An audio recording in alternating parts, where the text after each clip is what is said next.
Namaste, Stephen. I appreciate you taking the time to be a part of Shri Podcast, TSUS Unplugged, importance of continuous teachers and leadership training programs in school. It's my pleasure. It's really good to work with people across the world, and I always try to make sure I learn from other people, and hopefully they learn a little bit from me as well. So it's very much a mutual learning experience. So thank you for the invitation. Indeed, Stephen. So I'm going to ask first question. What, according to you, is the objective of teacher and leadership training programs in school?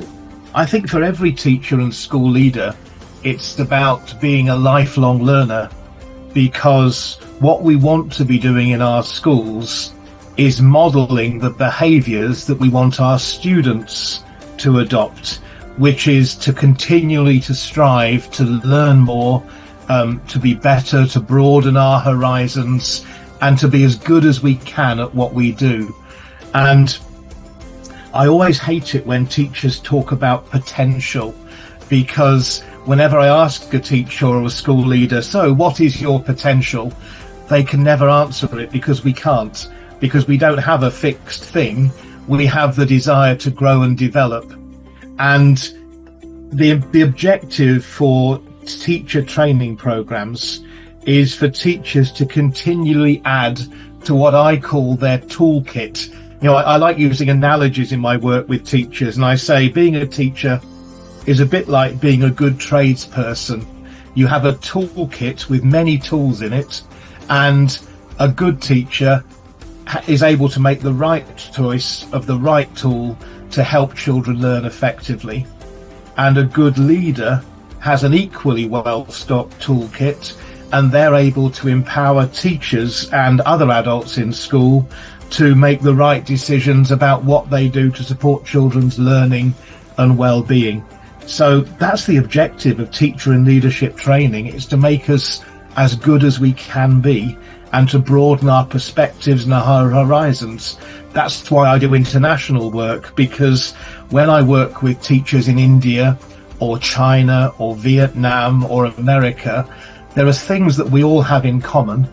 The desire to help children be better, the desire to share knowledge and experience, but there are also things that we can enrich ourselves by learning from others internationally too. So that's part of the importance of this training and leadership development. Yeah, that's quite impressive. Whether you live in any part of the world, end of the day, you are catering to children in the school.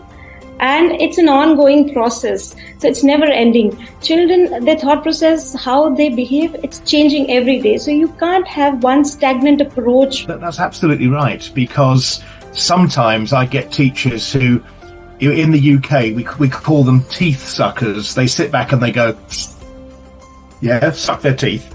And they say, I've been teaching for 25 years, you can teach me nothing. And I say, but have you had the same children sat in front of you for 25 years? And of course the answer's no. And as you say, those young people, yes, in some ways, they have the same joys, the same challenges as children 25, 30 years ago. But in other ways, their lives are completely different. And no teacher, however long they've been teaching, can say that they're always equipped to deal with that new group of children that come through every year, because they all have fresh challenges, and we have to develop and train to respond to those challenges. Yeah, that's true. Okay, so moving ahead, what should be the main qualities of a teacher that are of the utmost importance during the delivery of a lesson in the classroom? A good lesson is about engaging children with learning, and looking at, what are the main qualities of a teacher to engage children. Learning is participatory and is active in the sense of active thinking, not necessarily children doing lots of crazy activities, but good questioning, good feedback, discussion. Those are the things that actually engage children, teachers who can show children how what they're learning in class is relevant to what they did at home the night before, or what their family does, or what they've seen on the movies. Most of the teachers believe that Either they should know it all, or the questions are asked to them are wrong, or they're not supposed to answer to. So it's okay if you don't know something inside the classroom. If a child is asking, it is always okay to park a question if you know the answer you're not aware about. Or if child is asking and you don't know, and then you should not be feeling that I don't know, so your question is wrong somewhere. So how do you feel about that? Have you ever faced such kind of problems out there also? Yeah, and that's a really good point. And there's a couple of things to explore there. If children are asking us things, as they did with me sometimes, and I didn't know the answer, the first thing I'd say is, that's a really interesting question. Let's all of us talk about what we think the answer is and how we can find out the answer. So we make it a discussion activity and a research activity. So that's one way of dealing with it. The other way is to say, I don't know. How can I find out? Yeah. And talk to them about research processes. Yeah. That's another way of doing it. And a third way of doing it, which I would do quite often at either the start of a lesson for that lesson or the end of a lesson for the next one, is I would give them scraps of paper.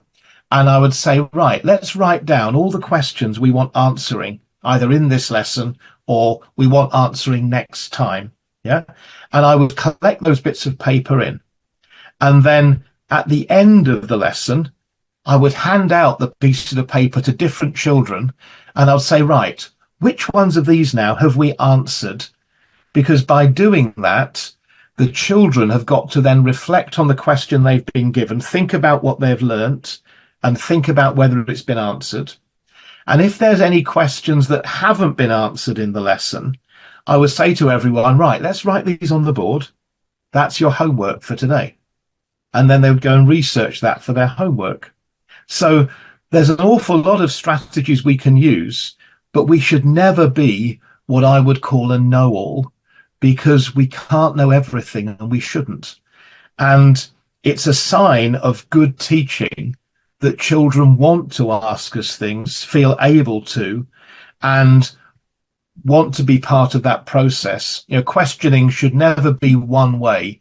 It should be teacher to student, student to teacher, but also times student to student as well. So it's three-way. Stephen, do you think that the school's co-curricular activities and academics have equal role in the holistic development of every child learning in the school? Co-curricular activities that develop social skills, develop resilience by failing, say, at sports, or having the courage to take part in performing arts and stand up on stage and take part in a dance or a drama production or perform a piece of music, or any other co-curricular activity, enhances the whole person. And because it enhances the whole person, it builds self-esteem, how we feel about ourselves.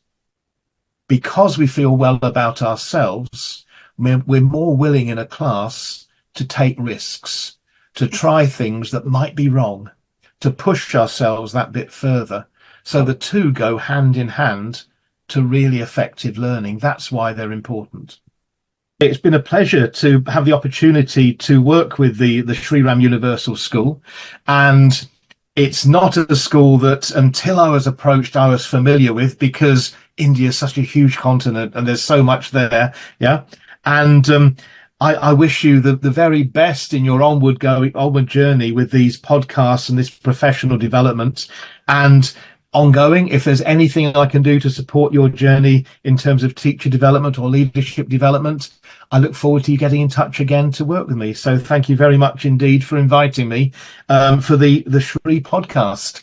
And I hope to have a chance to talk with you again sometime. Thank you. Thank you so much. And we hope to have more sessions for our teachers. Hopefully we'll see you offline, online, both.